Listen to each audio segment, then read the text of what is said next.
Welcome to Open Minds Radio with Alejandro Rojas.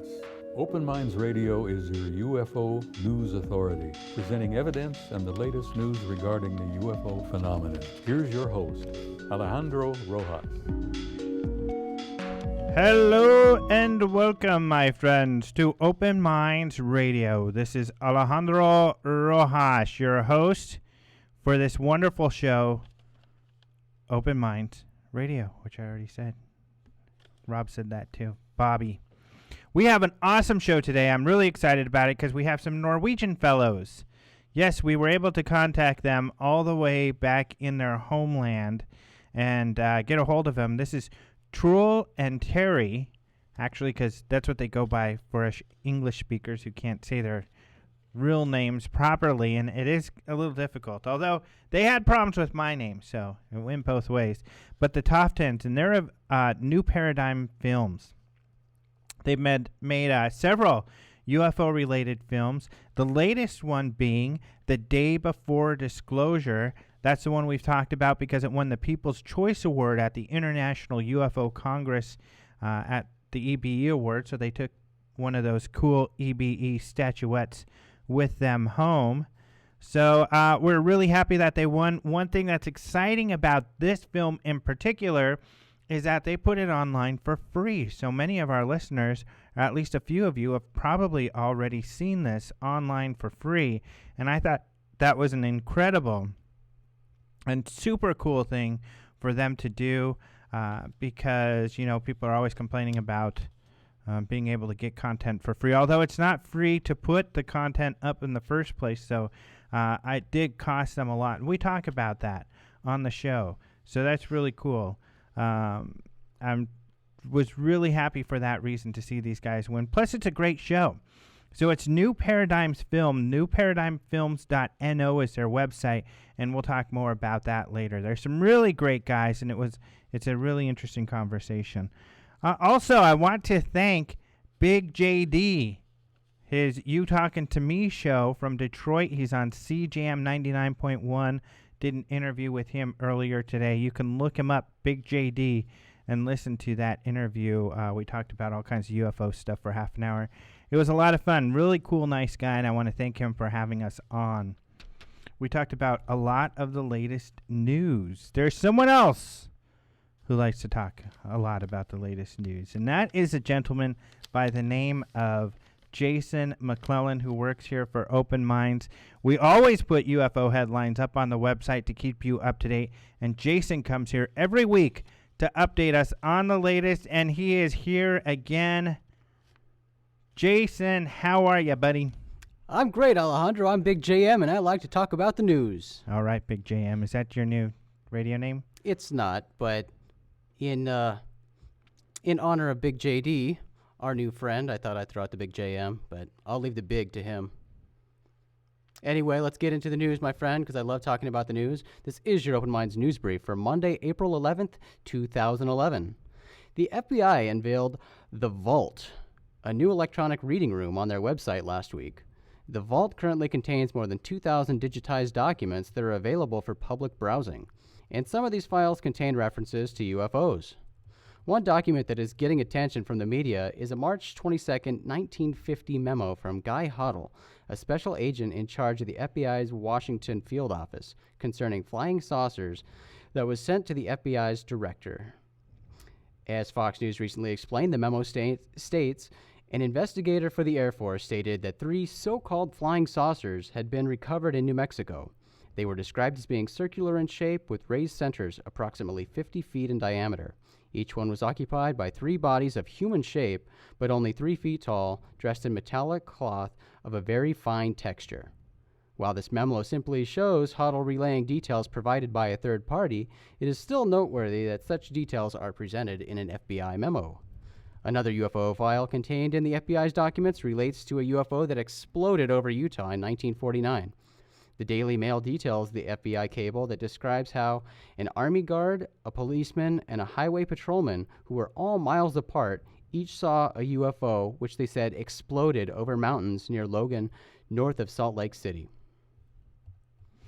Yeah, that the memos everybody's getting really excited, but this stuff actually isn't new. Most of this stuff Right. came out like in 1977, Right. including the Guy Hottle one, it's funny these sites posting that this is proof of Roswell, because actually the documents never have been believed to be part of Roswell. And CBS wrote a story where they kind of said that these aren't new documents. They've been out, and they made fun of some of these other news sources, I think like the Daily Mail, and they said if they would have simply called the FBI, they would have found out that the new files are not the UFO ones, but other ones. But this is a much easier way to access the UFO files. Correct. And even though these don't relate to Roswell, and a lot of people think they've been, Bruce Maccabee, for instance, he's the guy who got these documents from the FBI in 1977. And he believes that the Guy Hottle one about the 3 UFOs has to do with the Scully book, which we've talked about before, and Dreamy Draw, and that's been debunked as people saying that wasn't real, that was all hoaxed. And so people think this memo was people picking up the story that was hoaxed and then relaying that to the FBI, and they wrote a memo. But not everybody agrees that these are hoax, because in our magazine, our next one, June, July, I wrote about Aztec and the Aztec UFO thing, and this memo and that book are related to the Aztec thing, which people think may be real now, and there's some evidence of that we go over in the magazine. And the Dreamy Draw story that we talked about last week and is in on our website, that's all part of that too. So they may be real crashes, but not Roswell. Right. And there are also files that talk about weather balloons. Yeah. Things attached to balloons and Yep.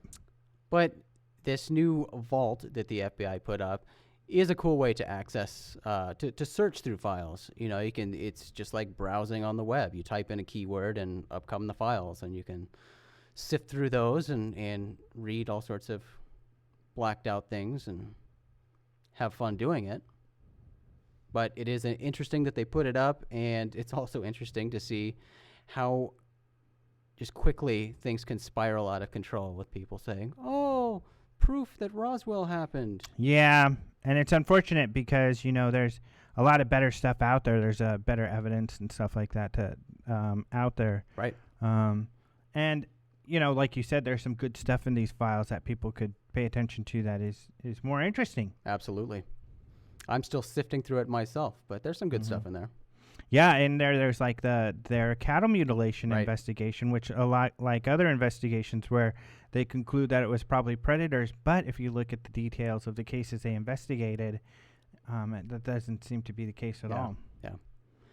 In other news, rock star Sammy Hagar continues to make headlines because of his extraterrestrial encounter claims. He was a guest on the HLN premiere of the Dr. Drew Show last Monday night, where he discussed his life of rock and roll, and he also discussed his extraterrestrial encounter. As he has previously stated, Hagar told the show's host, Dr. Drew Pinsky, "Call me crazy all you want. Anyone who says there's no one in the whole universe, we're the only ones, that's crazy." Hagar described to Pinsky the details of his alien encounter, which occurred when he was in a dreamlike state. In this dream, extraterrestrial entities communicated telepathically with Hagar. And as he has described before, Hagar explained to Pinsky, "I think it was a download-upload situation, like an experimental thing, like I was the guinea pig." So it's cool. I mean, these stories have been told by Sammy Hagar many times before, but because of the recent release of his book and the press circuit he's been on, these fascinating stories are getting more attention, and by the mainstream media. Yeah. We talked a lot about that last week, and was it last week? I think, we talked about the other movies that the stars were talking about their UFO sightings too. Yep, exactly. No new ones in the last week, though, Nope. since those happened about a week ago, but I'm sure more will pop up. Yep. Space exploration technology, also known as SpaceX, has already made history back in December when their Dragon space capsule became the world's first commercial spacecraft to launch into orbit and return to Earth safely. Not stopping there, last Tuesday the company announced plans to construct the most powerful rocket the world has ever seen. not really, but since the manned moon missions. And SpaceX has named the new rocket Falcon Heavy, and the rocket will reportedly be able to carry roughly 117,000 pounds of cargo into orbit. And that's twice as much as the current space shuttle. The rocket has been designed to carry cargo, but because it meets NASA's current safety requirements, the rocket could also be used to carry humans into space. The company is aiming to launch Falcon Heavy in 2013 from California, with follow-up launches taking place in Cape Canaveral, Florida. And another important thing to note is that they're really pushing to make space more accessible, and to do that, they're trying to make spaceflight cheaper, more affordable. And they point out that the launches of this rocket will cost just $100 million a year, or per launch. And that's kind of sickening to say just $100 million. But compared to space shuttle launches, those cost $1.5 billion per launch. It's a lot of moolah. Isn't it funny, though, that the future looks like the past? I mean, we're going back to rockets. We don't have these cool shuttles anymore. We're going back to these outdated-looking rockets. And I heard a friend of mine said that his friend who works for defense, or for a company, I think McDonnell Douglas, I can't remember, but that they were literally digging up rockets a few years ago and kind of back engineering our own rockets because they didn't know all the ins and outs of the manned space flights with the rockets, so they can continue that again.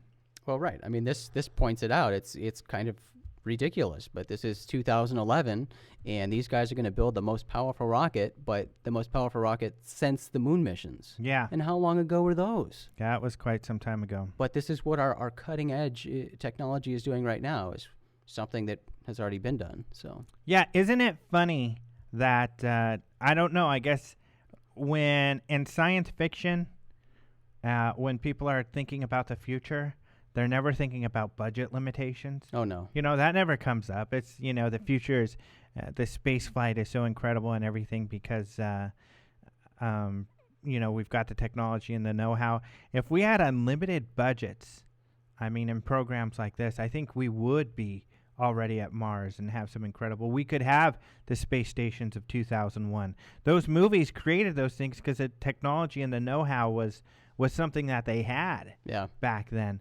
And it's all a budgetary issue. Well, we all need to transcend to the Star Trek world, the Star Trek universe, where nobody cares about money. Mm-hmm. Money has no meaning anymore, and people just do things for the greater good. So I've always advocated that idea. Excellent. Well, Dr. Baruch Blumberg passed away last week of a heart attack at the age of 85, shortly after giving a keynote address at a workshop on lunar research at NASA's Ames Research Center. USA Today explains that Blumberg helped NASA begin its search for extraterrestrial life and the study of the origins of life on Earth as director of NASA's Astrobiology Institute at Moffett Field from 1999 to 2002. According to the New York Times, the objective given to Blumberg and his team at the Institute was to answer the following questions. How does life begin and evolve? Does life exist elsewhere in the universe? And what is life's future on Earth and beyond? Blumberg was also on the SETI Institute's Board of Trustees, and before his time at NASA, Dr. Blumberg was heavily involved in researching viruses and developing vaccines. And it was this work that earned him the 1976 Nobel Prize in Medicine. That's awesome. Yeah. An accomplished dude. And sorry to see him go, but yeah, it's cool. He set up NASA's really set up their search for extraterrestrial life as much as they do, but kind of cool. Also, in astronomy news, Christopher Taylor, an astronomy professor at California State University, Sacramento, also known as Sacramento State, delivered a public lecture last week on the topic of extraterrestrial life. His lecture, Searching for Life in a Big Empty Universe, discussed astrobiology and how science is being used to search for extraterrestrial life in the universe. Dr. Taylor pointed out that while life is unlikely to exist in harsh environments like the surface of Mars, through the use of spacecraft and advanced technology, NASA is now searching for signs of life on Mars below the surface. The topic of extraterrestrial life is becoming more common at universities across the U.S. and across the world. The search for extraterrestrial life is gaining support from mainstream scientists, and major research institutions are taking an active role. And more universities, like Sacramento State, are hosting lectures on the subject, which helps to spark the interest among students and encourages the next generation of scientists to open their minds to new ideas about life in space. Mm-hmm. Yeah, astrobiology's definitely really taken off. And you know, something that I makes me giggle, not too many things make me giggle, but I don't think I've heard you giggle ever. I didn't say I giggle publicly. Oh, okay. You giggle on the inside. On the inside. Good. And on the internet. That's what LOL is. Not really. But is the fact that Word and spell check programs don't know the word astrobiology. They don't? I guess I haven't noticed They that. haven't caught up with the times yet. Yeah, that's because really... astrobiology is fairly new. I'll bet you Google knows it. Google knows it. Yeah, like if you wrote in your Gmail or something. Oh, Google's wrapped up in they're on everything. the, you know, boom, boom, boom. I think they're involved in astrobiology and everything else. Well, Maybe. They've got their Google Earth. Yeah. They've even got Google Moon. Have you looked at Google Moon? Yeah. That thing's pretty cool. On the Google Maps, they had my address wrong because it's a brand new house in a brand new area. You know, it was dirt on the maps the first one that my house was, I first moved in. And then it popped up where they had my house there and they had it wrong. And you're a celebrity, an important guy. So I called them up and I said, listen, no, you this didn't. is not right. Fix it. No, I won't take credit. You did it, but go ahead. You just right-click and you say, hey, you have this wrong, and within like a day or two, boom. That's awesome. I didn't know it was that They fast. are very fast. They are on the ball, Google. Excellent. Big fan of Google. Doing big things, those Google guys. Well, 2 scientists have written a paper where they present the hypothesis that extraterrestrial intelligences engaged in asteroid mining may be detectable from Earth. And these scientists suggest that watching for signs of asteroid mining could be a good job for SETI. These scientists explain if technological civilizations more advanced than ours exist in the galaxy, and asteroid mining is a common activity which underpins their existence, then searching for signatures of targeted asteroid mining is an appropriate activity for SETI to undertake. The paper that presents this hypothesis will be published in the International Journal of Astrobiology. That's an interesting one. Looking for signs of mining. Yeah. I mean, I think that's a stretch. It's kind of, it's as silly as the radio signals to me. Well, again, we pointed this out. A lot of these scientists are looking for topics for papers. And yeah, I think you're right. Because, come on, an asteroid, I mean, that they could build a craft that could fly is more likely than an asteroid. Because an asteroid, the asteroids that are around us, you know, the ones that have come from very far away are still pretty much in our solar system. And, you know, it takes them a long time. They're not moving at close to light speed or anything. You know, they're not warping or doing anything that would make something move quicker than light, or like these possible technologies that ETs or other civilizations may have. So it sounds kind of silly. Well, again, I think this is also projecting human behaviors and human ideals onto extraterrestrials. Number one, because we love to mine something until there's nothing left. And look where our priorities are. We're not going to the moon. We're going to an asteroid next. That's where NASA is focusing, sending us to an asteroid. Yeah.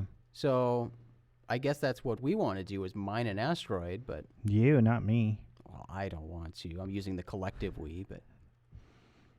I want to go to Mars. I want to hang out with the ETs, man. I want to fly in a spaceship. That's my goal. Well, and we should do Give me a ride. They're already listing all of the problems with going to an asteroid. I don't understand. Oh, I know. Doing it in the first place. Let's focus on the moon. Let's focus on Mars. Didn't they see the movie? What was it we were talking about with Bruce Willis? Yes. What was that movie? Armageddon. Armageddon, yes. Yeah, going to an asteroid does not look fun. Nope. They can go. I'll wait for the rocket to the moon. Yeah. Fly me to the moon. Well, and Sci-Fi's Fact or Fake Paranormal Files has been breaking viewership records. Last Wednesday, for the 3rd consecutive week, Fact or Fake set a new series ratings record with 1.32 million total viewers. So those guys are having a successful run there. And congratulations to our friend Ben Hansen there. Yeah, buddy, we had on the show. I thought that was a great show too. It's very interesting, some great stories, and he's a really neat guy. So it's good to hear, that their show's doing so well. Yep, and again, it shows that this material, there's people are definitely interested in it. Yeah, people can question, their investigation and stuff like that, but at least they're open-minded. I mean, enough to where they were really floored by the UFOs they saw out here in Arizona. Right. And, I've got to give them credit, because unlike some of the other hunting shows, like ghost hunting and things like that, shows where they hardly ever find anything, these guys do find things that they can't explain. And like with Jeff Willis, when they were in Arizona, they capture their own UFO. Kind of cool. Very cool. So good job, guys, at Fact or Faked. Alejandro, that is it for the news.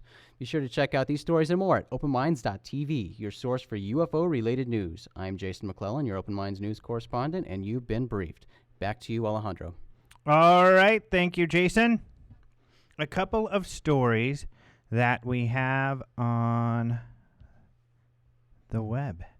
We've got some really good things here going on, guys. So let's see. South Park, The Little Buddy. This is kind of fun. This was an investigation that I did in 2007 with a friend of mine. It was in South Park, so we got a South Park enthusiast, and that would be my goofy buddy Chuck Zukowski, who I've had on the show a few times before. The guy who recently got fired as a deputy sheriff because of his paranormal investigations, and this being one of them. I don't know if they had an issue with this one. But this is interesting. South Park is actually, Park is a county, Park County in Colorado. And the southern part of it is called South Park in the South Park Basin. And these are some Rocky Mountain plains, covered by mountains up there.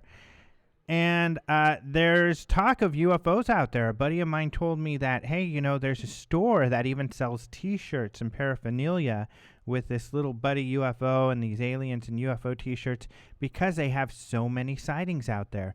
And I hadn't heard of this. None of us had, even though we live in Colorado. Chuck lives in Colorado Springs, which is a little closer out there. And so we went out to investigate.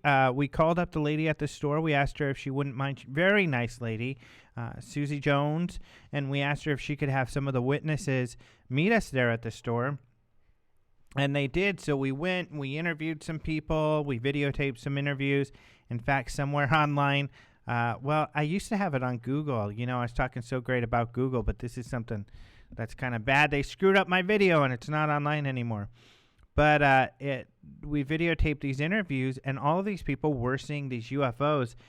This is an area that is west of Colorado Springs. And Colorado Springs is the home of Cheyenne Mountain. They're the home of the headquarters of Space Command. And Cheyenne Mountain is the home of NORAD. And that's the North American Air Defense out there. And they, monitor space and everything flying in space.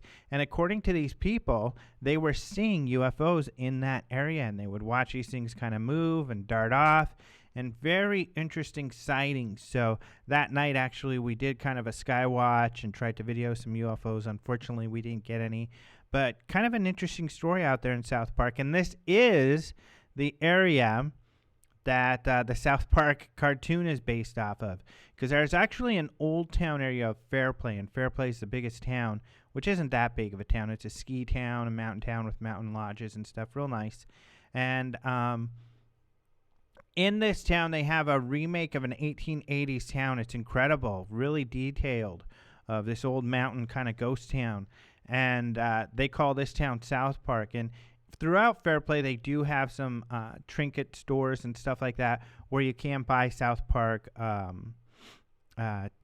cartoon trinkets and stuff like that, because this is the area. It wasn't too far. It was about 40 miles up the road towards Denver that one of the creators of the South Park cartoon lives. So, when they're out there in the mountains and in the plains of Colorado, that's where they're thinking of. And these are really small areas, so without a whole lot of people. we have another story that we posted last week as well, late last week, and that we're calling the Hill UFO. And this is kind of neat. A gentleman by the name of Eric contacted me and said his grandfather, who is a prominent figure in this town in Altamont in New York near Albany, had a sighting when he was a policeman in 1971. So he asked if I would call his grandfather and talked him into talking to me. His grandfather, obviously, he is a very prominent figure in the town, so he doesn't really want to talk about it. Neither of them let me use their last name. But he told me about this incredible sighting of this flying saucer that went over him while he was really pretty much relieving himself on the side of the road, going off to hear this lady's story about seeing a UFO, and it flew over him. It beamed this beam of light on him. It really freaked him out. And they said, "Boss, where are you? Where are you, Sergeant?" He was a sergeant at the time. And he said, "Why, I think I just saw the UFO this lady's talking about." So we went to her house, and she talked about this large disc similar to what he saw flying over this barn. And she was freaked out, and the dog was really freaked out, crawling on its belly because it was so scared and whining. So a very interesting story, and I put some more details into everything that Neil told me. And like I said, I couldn't use their last names, and he didn't want me to use his exact position either. And then tonight we're going to be putting up some more information, and tomorrow on the FBI UFO file. So I'm going to put more details about the HODL document, and then Antonio's written a whole long piece about all of the documents that FBI has put online or put out there before, and the history about how Bruce Maccabee back in 1977 retrieved most of these documents through Freedom of Information Act requests. And if you're not familiar, Bruce Maccabee was an optical physicist, or is, he's retired now, and a ufologist, and he worked for the Navy for a period of time. So really neat guy, great researcher, and some very, very interesting material. So you'll have to check out our website, openminds.tv. However, I want to get into our very exciting interview with our Norwegian friends from New Pardigm Film, Truls and Terje Toftenes, and some great guys. So let's hear what those guys have to say. I am here, very excited to be speaking to Terje and Truls Toftenes from New Pardigm Films. They did the recent documentary, The Day Before Disclosure, which won the People's Choice Award for the EBEs at the UFO Congress this year. So that was very exciting, a lot of fun to have these guys here all the way from Norway. Welcome, guys. Yeah, hi. So how are you, Alejandro? I'm doing pretty good. We've got some wonderful weather out here. What's weather in Norway like this time of year?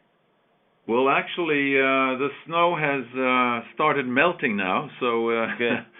We're having, quite nice weather just now, so we're looking forward to some more kind of spring weather at the moment. But we've had a pretty tough winter. It's been freezing all the way since November, actually. Mm-hmm. So, yeah, you're finally thawing up, huh? Yeah. And, we had such a good time over in Phoenix just some weeks ago, and we brought back this big award that was absolutely fantastic. And everyone here is just, they couldn't almost believe what had happened when we got back. And, Troll was actually a bit worried about getting that big award statue through the customs. And Yeah. Well, but the guys in customs had a pretty strange look at us, but we went through and that was okay. So good. They didn't compensate it or think it was something. Well, they questioned where have you guys been, But but it's always a good story to bring up, so that's cool. Yeah. Well, as far as I know, you're the only ones from Norway that came to the conference. Yeah, well, that's probably right. I didn't see any other Norwegians there, but I know there have been some Norwegians there before. But Yes. you know, well, it's a long way to go, and but still, this is, I think, the absolute top conference on this issue in the world. And I must repeat what I've said many times before, that the way that Open Minds handled this conference was absolutely top professional. Everything worked, all the bookings worked, the audio was good, the visuals were good, all the microphones worked, everybody was happy, and thanks to you, it was a really, really great week for all of us. Yeah, well, thank you. A lot of that is luck, but luckily all the microphones and everything worked. So, and this is not your first EBE award, is that correct? Well, actually, we also won the People's Award back in 2006 for a film we made on the crop circle phenomenon. It's called, what's it called again? It's called Crossovers from Another Dimension. And it was a film on crop circles that we had been working on for 3 years. And in 2006, we had it on the International UFO Conference, a film festival there, and it won both the category which was in, and also the People's Reward. So that was also absolutely great. But to kind of repeat that again with our news film was absolutely unbelievable. I mean, we're still up in the skies, you know.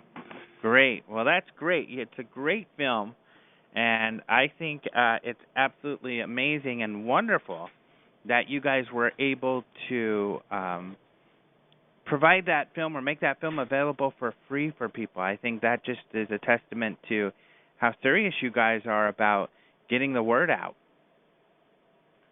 Yeah, well, we our main goal from the very beginning was to get the information out. We had, like Terry said, we had been working for several years with the crop circle phenomenon, and also with a film on a very peculiar light phenomenon in Norway called Hessdalen. And so we, after being into these things for several years, we felt that we really felt that it was of huge importance to get it out to people, because there are tons of information, but it's very, very difficult for people to navigate, and there are a bunch of bogus and out there. So if we could get to, well, we had been talking to a lot of credible people over the years. So when this thing came together, we figured that it would be nice to show people what the real story is. Mm-hmm. Yeah, I want to get into more on each of your 3 films in this arena that you've done. But to begin with, I mean, your films are very well produced, and they look great, very professionally done, which makes them, even more incredible.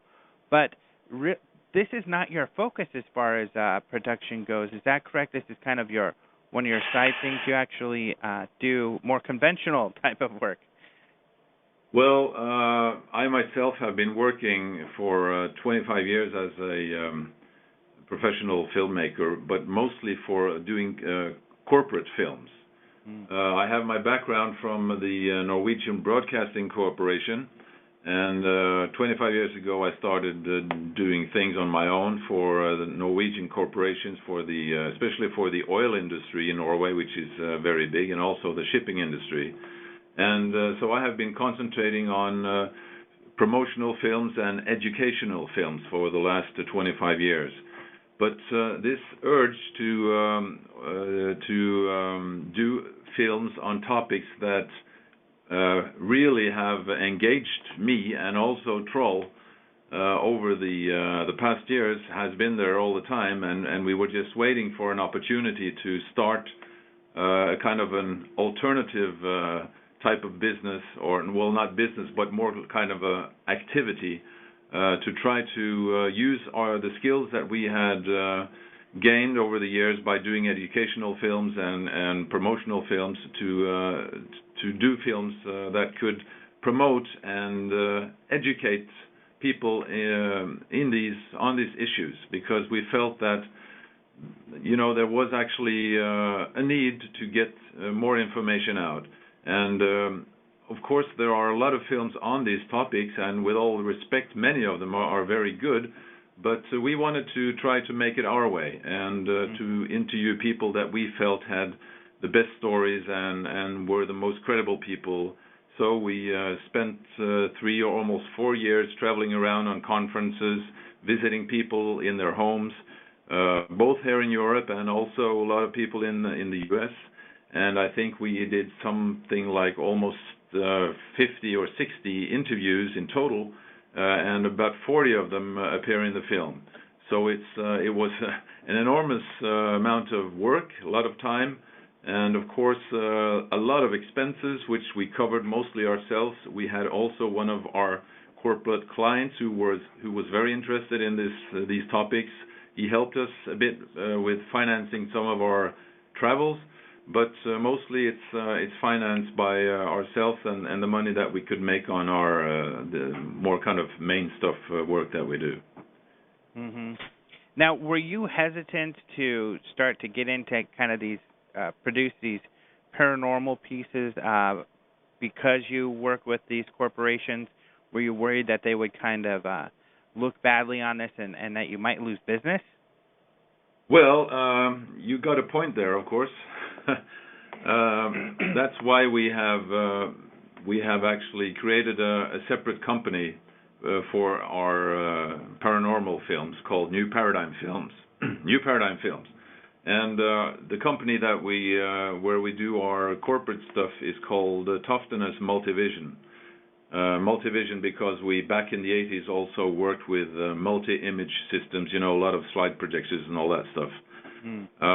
So we actually have 2 different companies, and we didn't want to kind of mix the image, so to speak. But the funny thing is that after we have released these films, and especially after we won these awards, our corporate customers have, turned pretty proud of working with us. So it has actually helped us also in the corporate world to get acknowledged by what we have achieved on these more type of paranormal films. So it's been a win-win situation actually. That's great. Have you turned on some of these clients to this subject? Have some of them who were maybe more skeptic kind of open their minds a bit? Oh yes, indeed. Of course, the crop circle phenomenon is actually, it's more easy to get people interested in it because it's so visual, Crop circles are there, you can visit them, you can do research on them, they are pretty, they are attractive, they are, it's a nice trip to go and watch them. The UFO phenomenon, of course, is much more difficult because there are very few good pictures of it, very little film of it. I know there is a lot of film of it, but that's in some very secret archives. So the stuff that is out there for people to watch is not very good, and it's not easy to study the phenomenon because it's there for 3 seconds and then it's gone again.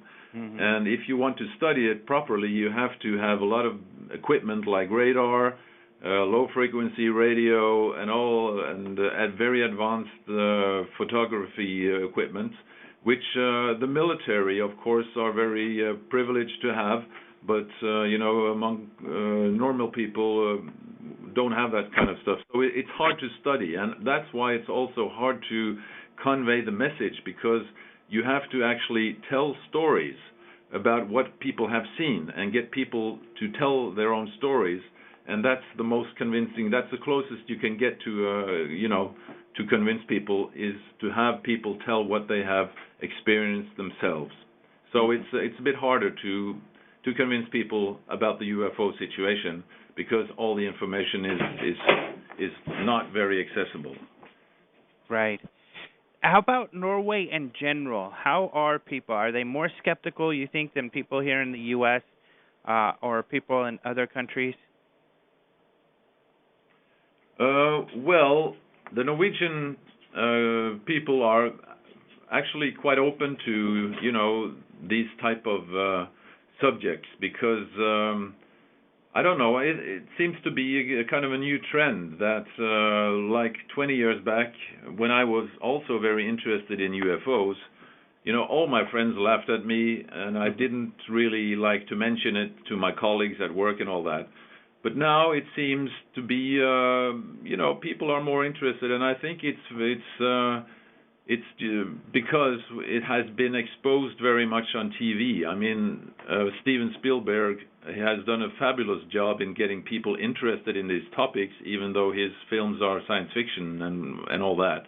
And of course, films like Avatar and other types of films who are dealing with these subjects actually engage people. And when you come up with a documentary about the real stuff, they are more open to that than they were like 20, 30 years back. So things have changed, and I've got the feeling that the same thing has happened in the U.S. Mm-hmm. Troll, how did you feel about your dad being into this stuff? Were you embarrassed at all at any point? Well, I've heard stories all my life about these stuff, these things, and so for me it has been a field of interest. Of course, I've had friends who have, smiled at the whole thing, but as I myself got more into it, especially in the last 10 years, I've gotten more involved in it myself. I've been, it's been way more easy to explain to people and to tell them why my father has been interested in this all these years. So 10 years ago, all my friends were skeptical, but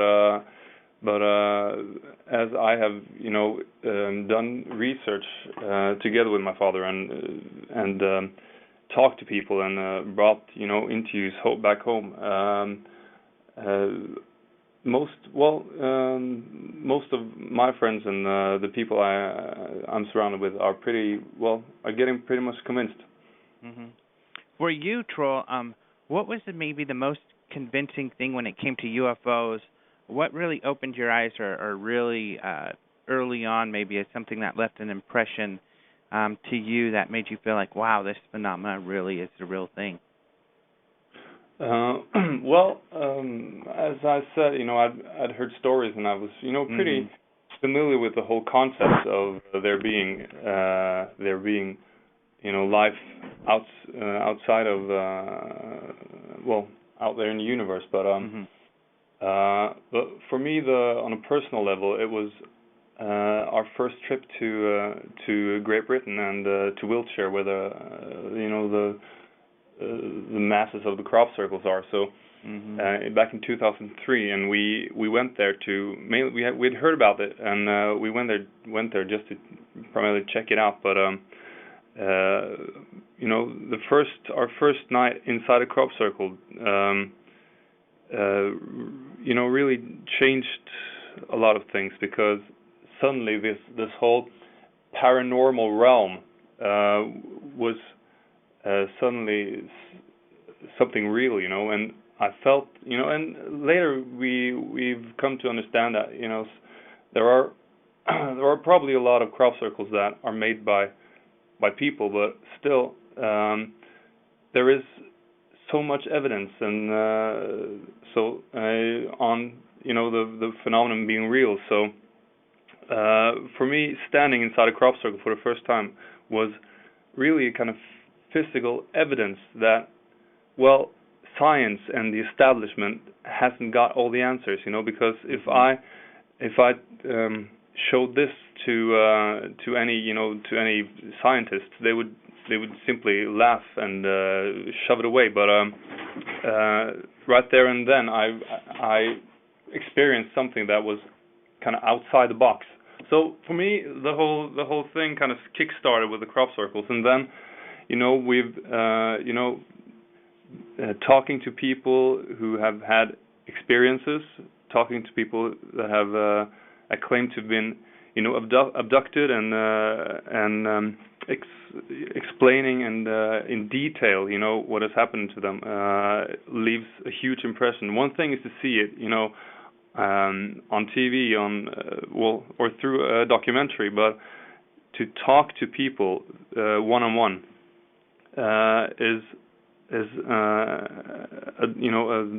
it's a deep experience. It's a special experience. So it started with the crop circles, and then it's been it's been downhill from there. What about you, Terry? I mean, way back when, what got you really into this subject? Well, of paranormal. Back in the early 60s, I found in my father's bookshelf a book called Flying Saucers Are Real, and I think the author was George Adamski.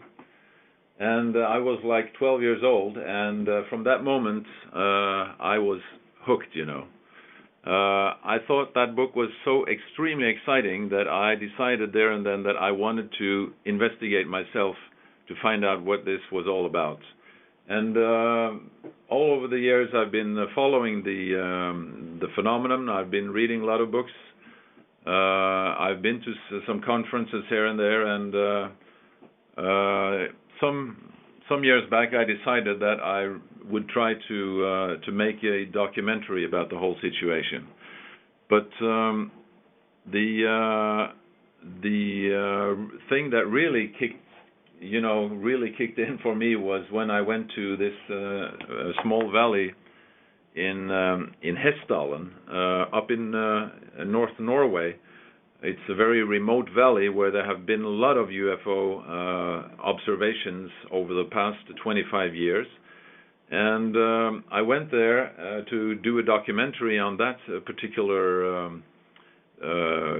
topic, and while I was there, I saw this phenomenon myself.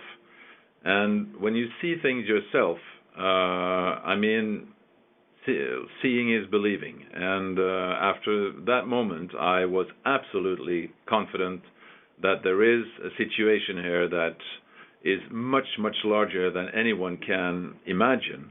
And I think it was time to open up and try to get more transparency into this whole situation.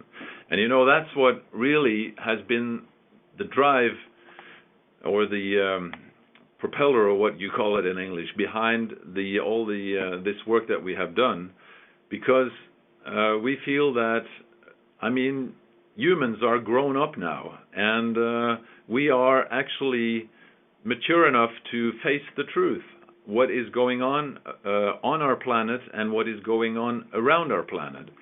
And I think that transparency must really be one of the things that we all should fight for.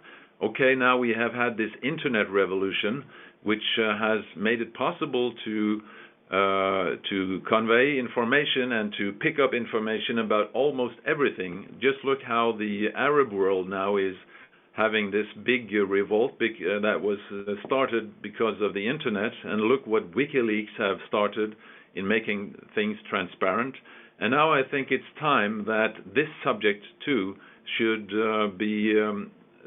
have this type of transparency, because it's absolutely silly that someone in government or in some kind of governmental or military organization should have the right to decide what the rest of the people on this planet should know about and not know about.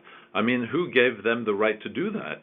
Mm-hmm. I think transparency is the only way that we can solve our planetary problems, our political problems, our environmental problems. And I really think that everyone should tell their politicians and tell their military people that now we have to open up, now we are mature enough to know what's going on, and we have to stop this campaign of disinformation and this truth embargo and all that silly stuff that has been going on for too long. Right. I wanted to ask about getting to kind of the films that you did. The first film, it looks like, was your crop circle film. And what inspired you to tackle crop circles first? Well, it started actually with I visited an exhibition here in Norway where there was a booth with a lady who had some very strange pictures. And I felt those pictures looked absolutely great. It looks like someone had been doing great artwork in the landscape. Mm-hmm. And I asked her who is the artist who has made these fantastic kind of geometrical sculptures in the landscape. And she said, well, to be honest with you, I really don't know. And so she told me about this phenomenon, which was very apparent, especially in Britain, in southern England, and it really triggered my curiosity. So I brought some pictures, showed them to my son Truls, and then we decided there and then to go and look it up ourselves. So we a couple of months later we actually entered the first crop circle. And that being there and seeing this on face to face, so to say, we then decided that we wanted to try to make a film about it, because obviously not very many people, at least in Norway, knew about this phenomenon at all. Mm-hmm. And we wanted to make a TV documentary. So we did, and we had it on TV. It was aired here in Norway 4 times, and it created a lot of interest. And after that, an enormous amount of Norwegians have been over to England to watch this phenomenon. So that was it was absolutely fantastic. And like Troll said here, when you enter a crop circle for the first time, and there are big or great reasons to believe that something from maybe another world or another realm or another dimension has been here just hours before creating this, that's an experience that really, really triggers something inside you. Mhm. Yeah, that's I haven't been to a crop circle yet in England, or a very big one. I'm real excited to do that one day, and everybody describes how it's an incredible experience. Yeah, it is. It's you get you get goosebumps all over. Mm-hmm. You can feel these energies many times, and it's an enormous it's a great experience in so many ways. And one of the other things that is very, very interesting with the crop circles, or fascinating, is that it attracts people from all over the world. So going into a crop circle, you meet so many other people. Everybody starts discussing how it could have been made. I mean, discussing bigger questions. And it's like entering in a big outdoor philosophy seminar, with people from all over the globe. And it's fantastic. And you make new friends. You go to the English pubs, which are all, all around the place, having a beer in the evening and discussing. And it's a fabulous way to spend a week or two of your holiday. I really recommend it. Now, you interviewed a lot of people. You have, Charles Mallet, is that how you say it, or Mallet? Oh, Charles Mallet, yes. Yeah, Lucy Pringle, Michael Glickman, Nancy Talmott, Miles Johnston, Paul Vigay. A lot of people that you interviewed for this documentary. What were some of the insights that you learned, or some of the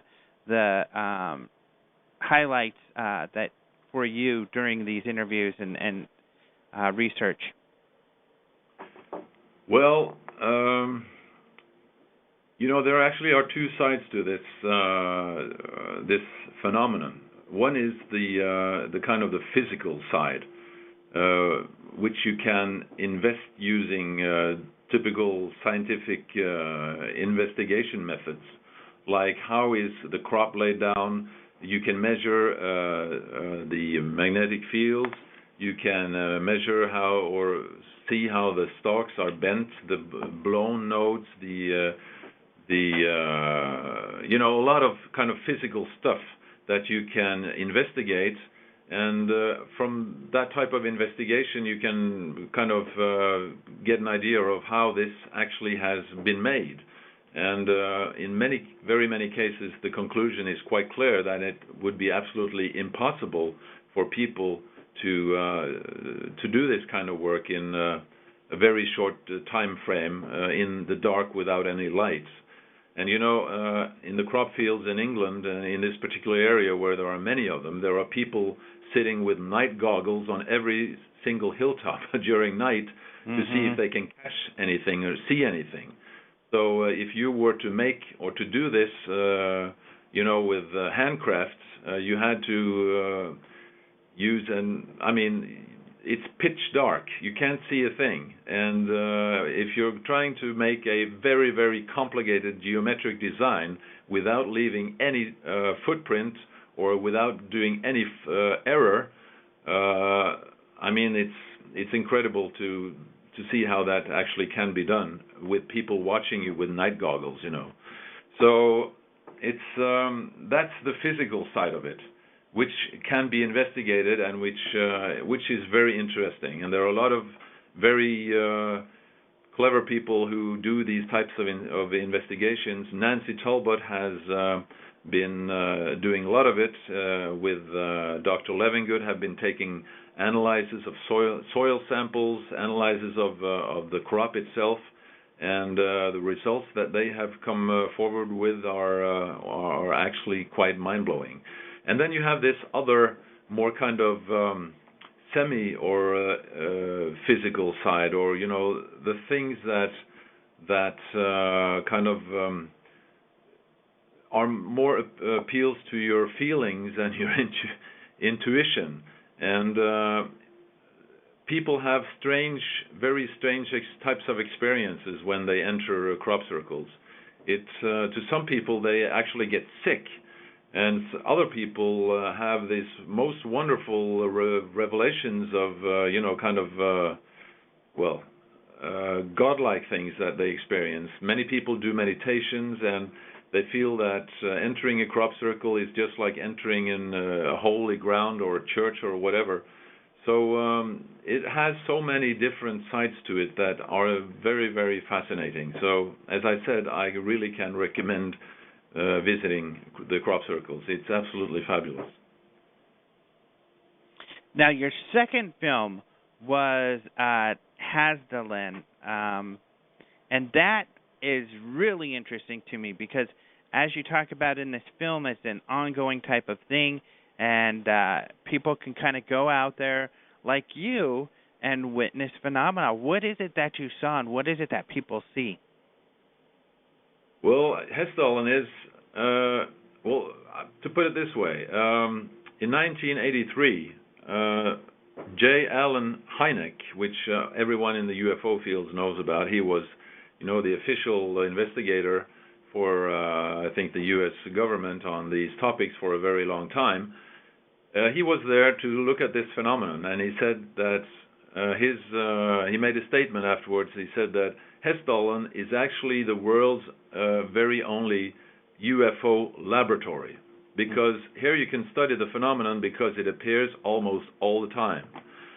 Now, back in 1981, things started happening in Hessdalen. This is a very small valley, only populated with about 150 people, and there are a few farms. It's quite high up in the mountains, so it's very, very remote. And things started happening, big lights. And when I say big lights, I mean lights as big as a barn or a big house suddenly appeared in the midst of the valley, under the treetops, staying there still for almost an hour. And sometimes traveling up the valley early in the evening, coming down 2 hours later. For a long period, the lights were so regular that you could almost adjust your watch by it. And some of these lights just disappeared into a lake, which was far up in this valley. And people living there started reporting these things. They didn't know what it was. And sometimes they also saw objects, like big kind of brownish or silverish big objects, like 40 meters long, that's almost 100 feet long. And they started reporting this, and of course, people laughed at them. They were ridiculed. They said, "Okay, you're living up in this small mountain valley. You drink a lot of homemade stuff and whatever it is you do."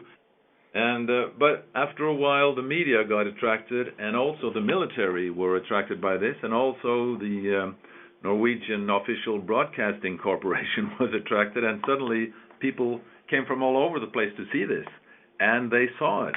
Almost every night they saw it. These lights coming up the valley, under the treetops, some of them extremely big, some of them smaller, and going down again afterwards. And a lot of film was taken, a lot of pictures were taken. The military got it on radar, and after a while, some enthusiasts, some scientists decided to put up an observatory on a 24-hour basis, which they did then in the mid-90s.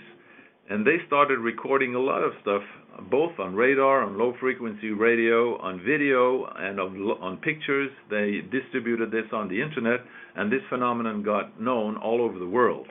Wow. And there were a lot of TV coming from all over the place, where people from Japan, from US, from Russia, a lot of investigation. And this continued and does till this day.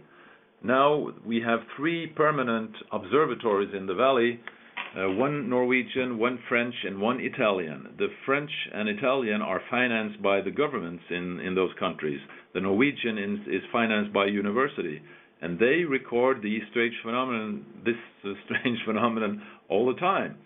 Officially, they are investigating an unknown natural phenomenon, because the word UFO does not sound good when you're, kind of trying to get these things funded.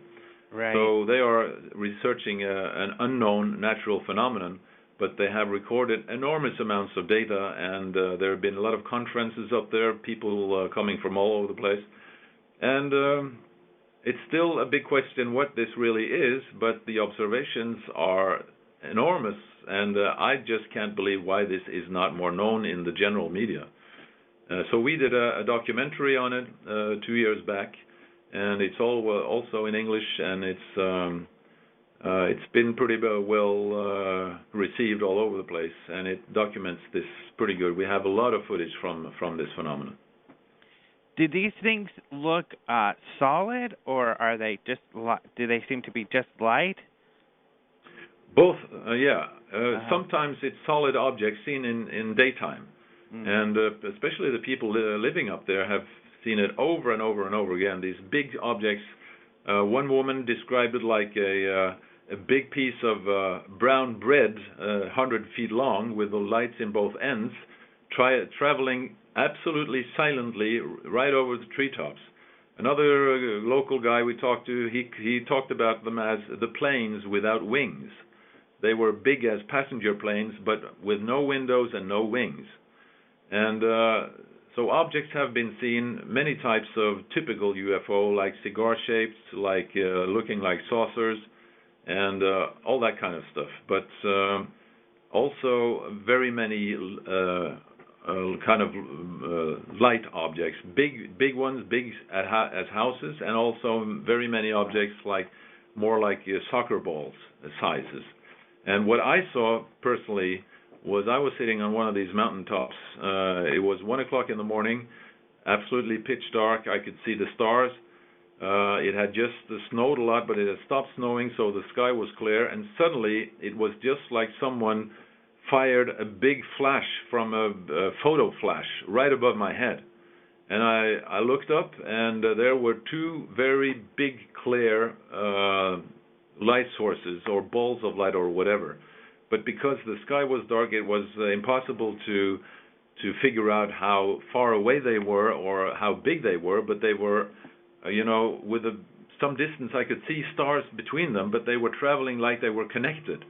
They were absolutely traveling in parallel speed, and after like half a minute, they just shot off right into space, or to cosmos, and that was absolutely unbelievable. So, and I saw it together with a bunch of students, and we were all just shook up by that sight. And this thing was also recorded on both radar and on video. On a photographic film. So it was definitely no hallucination. And to see that, I just felt that someone was there to say, hello, we are here, and you should know, but we won't come any closer than this. But wow. Yeah, so that was absolutely, it was a great thrill. Yeah, sounds amazing. Have people spotted anything else unusual, like maybe entities in the area? Definitely. There have been clear traces of landings, and they seem to say these craft or whatever they are seem to have kind of a tripod system that they land on, because they leave big landing marks on the ground that are kind of a foot deep, and it's 3 of them placed like a triangle, and that has been seen by people many times. And on 2 occasions, people have seen entities around these landed craft that are seemingly taking soil samples. One woman described it as, she said, they looked just like the men that we saw on the moon, the NASA astronauts when they were walking on the moon, with big helmets and a kind of a rucksack on their back, and they had not white but brown, overalls or clothing, and it looked like they were taking soil samples, and so that has been seen on 2 occasions, and on one occasion, there was actually a big soil sample taken in the midst of nowhere, 2 hours walk from the closest dirt road. There was a big soil sample, like it was 6 by 4 meters, which is like 20 by 12 feet, a piece of turf cut out of with laser precision. It was like 2 feet deep, and it was lifted. And this weighed a couple of tons. It was lifted off the ground and put on the side. And an amazing thing, because when you tried to lift it yourself, it just fell into pieces because it was so wet. So something had the ability to pick this up and put it aside. Wow, you're still there? Incredible. Yeah, okay. Still here. Just listening. Yeah, and we got pictures of that in the film. Uh-huh. That's exciting. That sounds great. And for people, just so people know, newparadigm.no is where people can go to buy the films. And like you said, they are in English also. Yeah, and I think this Hessdalen case is one of the best documented cases on the UFO thing ever, because there are so many physical evidences and so many radar observations and done by scientists. So the scientists are all very convinced that this is a phenomenon that is it's definitely not human-made. But they haven't got any clear explanation yet. But it's actually a case that is very heavily investigated at this time. Yeah, it sounds incredible. Did you submit this film to the EBE Film Festival? Yes, we did. You did. In 2 or 3 years back. But it was actually the first film that was shown on the whole festival, and of course I felt that it didn't have too much audience. I wasn't there myself, but anyway, it was shown, but it didn't win any prize. Oh, that's terrible. That's a tragedy. Well, I'm surprised, because it sounds, I know your work is incredible, so I am just really, really excited to watch that one, because that sounds incredible. The other film, though, in the remaining time that we have, I'd like to talk about, of course, is The Day Before Disclosure, which is your recent documentary, the one that won the People's Choice Award it's already been a month and a half almost, a little more than a month ago. And you've got a lot of people that you interviewed in this film regarding the UFO phenomena. I mean, and some big people like Paul Hellyer, and you have Edgar Mitchell, the Apollo astronaut. This must have been a lot of work. Yes, we've been working on that film for the last 4 years, and we decided that if we are going to, make a film which is aimed on the general public, we have to get the most credible people to tell stories that really has some sense and some value. So we did a lot of research to try to find out who were the people that we wanted to interview. And we used like 4 years visiting people in their homes, in universities, going to a lot of the UFO festivals, of course, where all these people come. And so we have done I think it's almost 60 interviews. And of those 60 interviews, 40 of them are appearing in the film. And it has been I think we had some 120 hours of stuff to when we started editing. So the editing process itself was, I don't know how many 100 hours we used. At some time, we just stopped counting the hours. Mm-hmm. But to put this together and try to kind of make it into a story that was interesting to watch was a lot of work. But of course, it was an extremely interesting work. So it was absolutely so great. We had such a great time when we did it. We had, of course, a lot of discussions. We had to write a lot of narration and discussing back and forth. What are we going to include and what are we not going to include? Because the UFO situation covers very many topics. And we actually decided very early that we are not going to make a film that will scare people or, try to exaggerate or to pull all these more dark sides of this phenomenon up to the surface. I mean, we found out that we will leave that to Hollywood. They are very good at making scary films about these topics. We will not do that. We will try to express and to what most people tell us, which is not very scary. It's it can be scary because it's a piece of the unknown, but apart from that, no one seems to have been murdered or really hurt badly in any way in having encounters with these ETs. Of course, many people have been shaken because this is so out of this world. And it's tough to face a reality where ETs suddenly are a part of reality, and that takes it strains your psychic sides, of course. But when you sum it up, this phenomenon seems to be it is not a thing that is trying to destroy us or kill us or whatever, because if that had been the case, they probably would have done it a long time ago.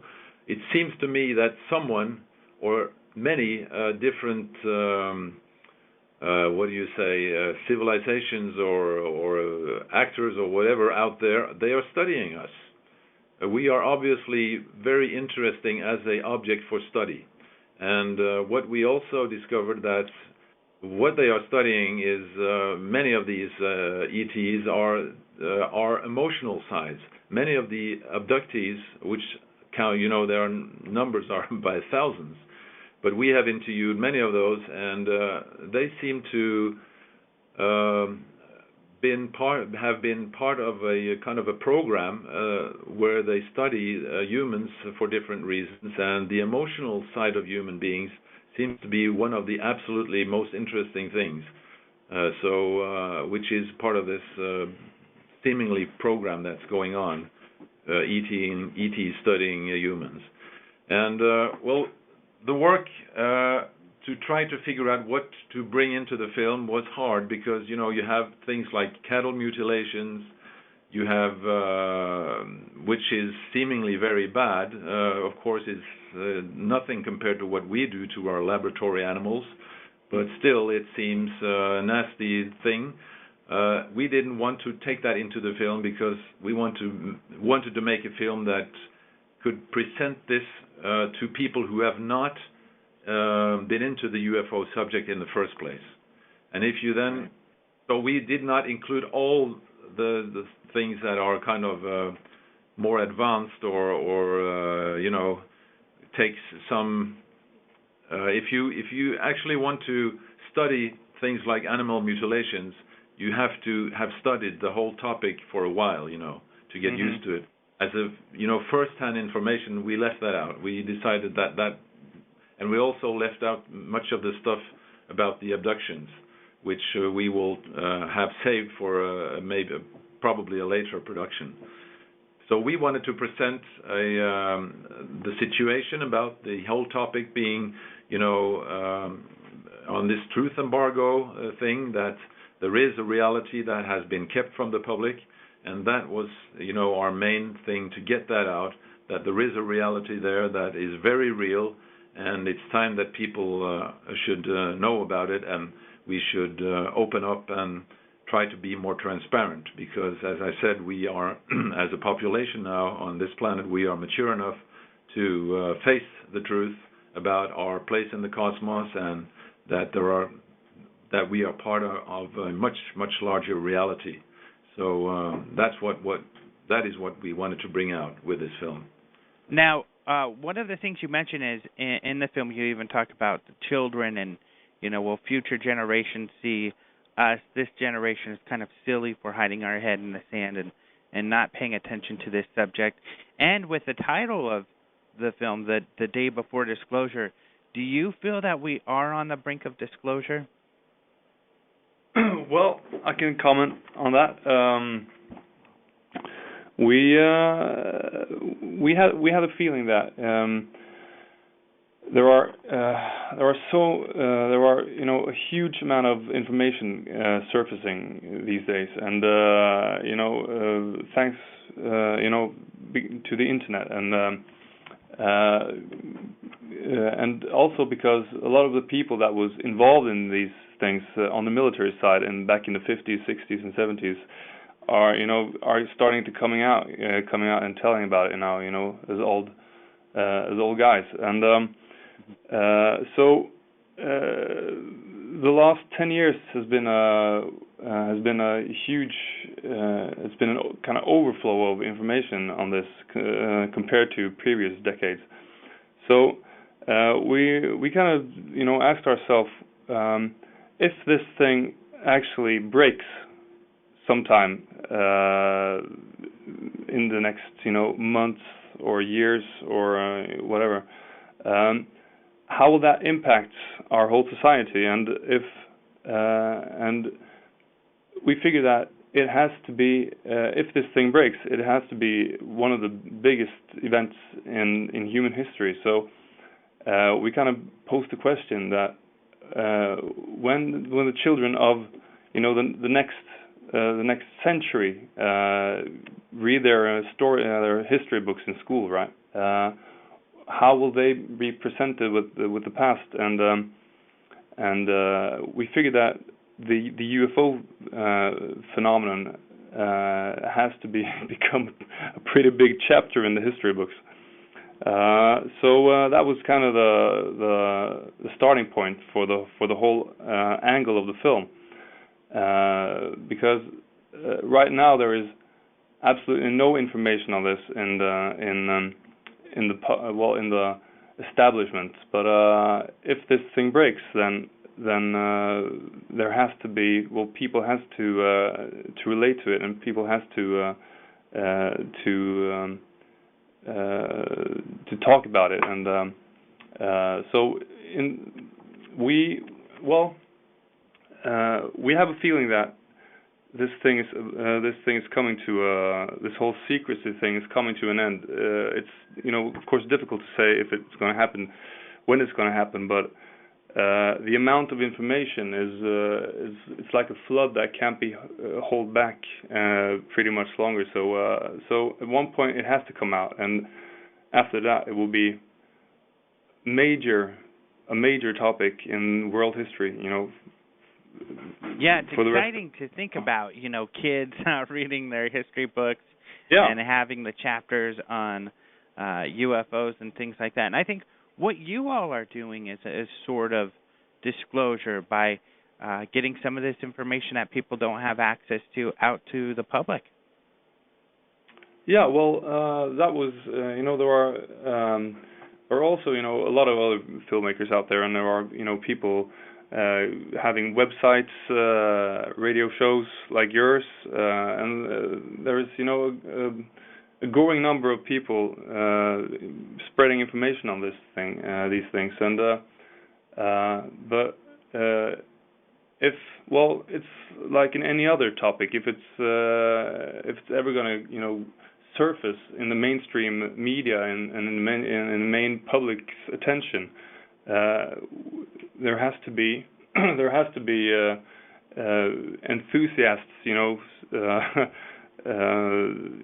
spreading the word, and we consider ourselves enthusiasts in this field, And yeah.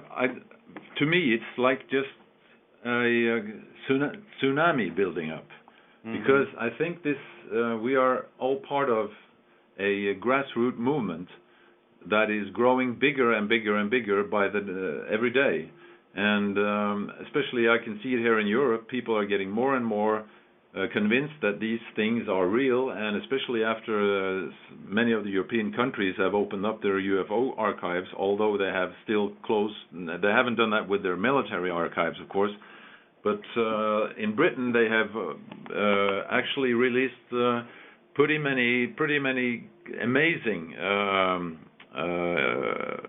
cases from their UFO archives. And people are paying attention, and this is growing like a big wave, like a tsunami.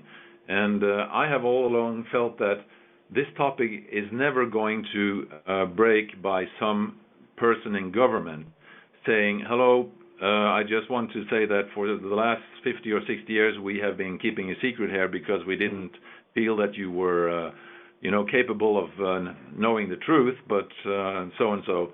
I don't think that's going to happen.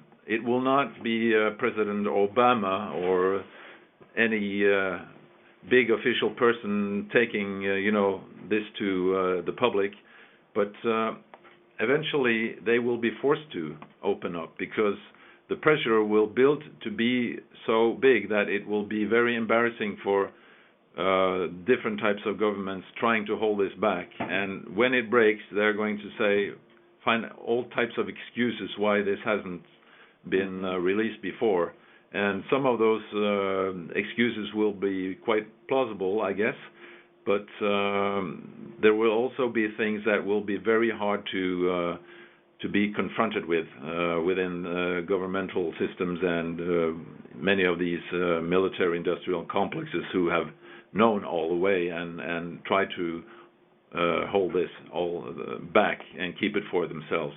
It's going to shake the whole governmental and political situation. It's going to shake the religious world. It's going to be the absolutely biggest event in recorded history. I'm absolutely definite about that when it breaks, and I don't think it's going to be long before it does. Well, we're about out of time, but I did want to mention too just how important I think it is, and how great what you've done here.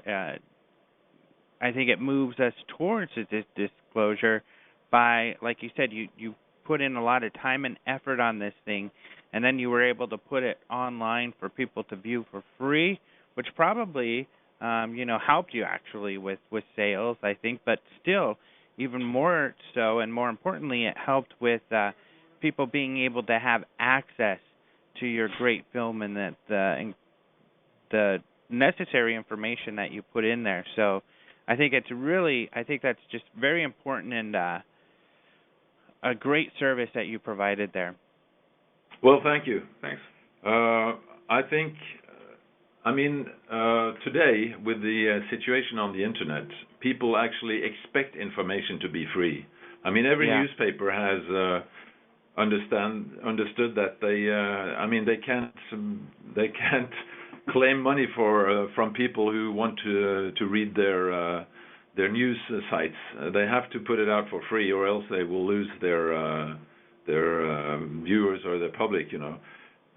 So information today in the 21st century is a thing that is for free for everyone, and at least when of course it costs a lot of money to make films, so you have to try to get some return in some way or another. And what we have done is we have also made the film available on DVD, of course, and we have put out all the interviews in full length for people to download for a small fee, and which has given us a small amount of return on the work that we have done, but it doesn't come close to what the production actually cost. And but anyway, we didn't do this for the money. We did it because we had this great interest in the topic, and we felt that it was time to try to do what we could to participate in this ground movement to get this information up to the surface. And I hope that our film has been a contribution in that respect. All right, great. Just to remind people, the website's newparadigm.no. Thank you guys so much for joining us. Well, thank you so much for having us. Yeah, thank you very much. It was my pleasure. I'm really excited to be able to get a chance to talk to you guys, so thanks for taking the time out of your day. Thanks, the same to you. All right. Remember, newparadigm.no is where you can go see their movie for free. And I think that's incredible that they've done that. Now, next week, we're running out of time, but thank you for listening. Next week, we have Greg Bishop. He's a writer, radio host, editor of Excluded Middle Magazine, and he does much, much more than that. He's got a website called UFOmystic.com where he does writing, and he's also the author of the book Project Beta, and this is what we're going to be talking to him about. It's a story of Paul Bennewitz, national security, and the creation of modern myth. In fact, lots of the UFO mythology that goes on now was created during this period of time when the Air Force and the NSA were involved with this guy named Paul Bennewitz in Albuquerque. This whole event, unfortunately, drove this guy crazy. Literally, he had to go to a mental hospital for a period of time. But the details of this counterintelligence and disinformation that went on for a period of time has created a lot of the UFO mythology that we believe today. And I think that we need to know this because, unfortunately, things like MJ12, Dulce, those are the main ones, I guess. But and also some of these ideas about where aliens have come from and Project Aquarius. These are all things that generated from this confirmed disinformation campaign that was going on in the late 70s and the early 80s. And luckily we know about this because there was a ufologist, Bill Moore, who was involved in the whole thing, and he was secretly getting this false information out. And luckily later on he felt bad about it, so he came forward with the details of what had happened, and thank goodness he did. People, of course, got upset with him, and many people don't want to hear from him because they think, oh, everything you say is BS because you were working with these guys. But thank goodness he did come forward, because now we're able to determine at least some of the falsehoods and what wasn't real. So, of course, all of these things I mentioned, MJ12, Dulce, Project Aquarius, are highly debated issues or things that we talk about. And wouldn't it be something if perhaps those are not real occurrences? You have to be careful. So we're going to talk about this with Greg Bishop. He's pretty much an authority. He worked with Bill Moore for a period of time. very closely, and he interviewed Bill Moore and Doty about all of this.